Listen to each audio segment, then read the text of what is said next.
Jesus, of course, is the ultimate place we look for all healing. And a lot of us focus on the visible or the noticeable wounds of Jesus. We would see like the scars in his hands, or we would see the wounds in his feet, or the wound in his side, or maybe his face so beaten that it's unrecognizable. Maybe we would talk about how the flesh was ripped off of his back. The noticeable wounds. But all medical professionals agree that based on the suffering and the punishment and the abuse that he faced, there were unrecognizable wounds as well, internal wounds.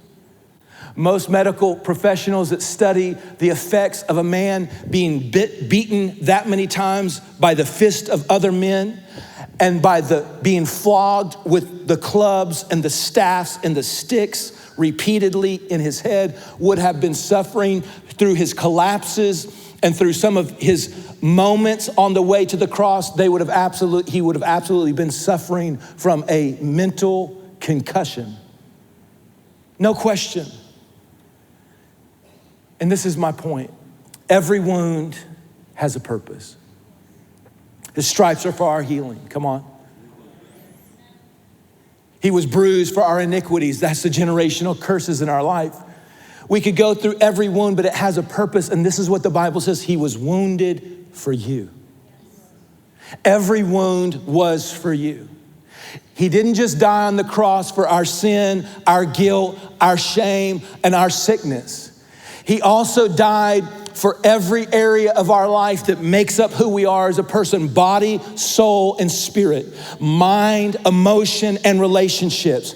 God died on a cross. He felt the rejection of those closest to him. He felt the abandonment of his Father. The Bible says the sun hid itself and the earth became great and dark and the earth began to shake. And Jesus at that moment said, "God, why have you forsaken me?" And in the middle of all that, the wound in his mind was he was suffering a concussion. He was at the brink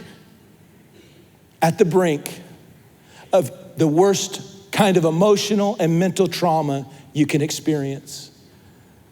But he was wounded for you. Listen, maybe you feel like that woman, you've been bent over, just barely dragging through life. Can I encourage you to break that law that the devil's whispered in your ear? The law of isolate, insulate. No one gets it, no one understands. And hear what Daniel told Nebuchadnezzar. It could just be if you'll connect to God. And if you'll do the work in being kind and connecting to others, that God can begin to lead you out of that darkness.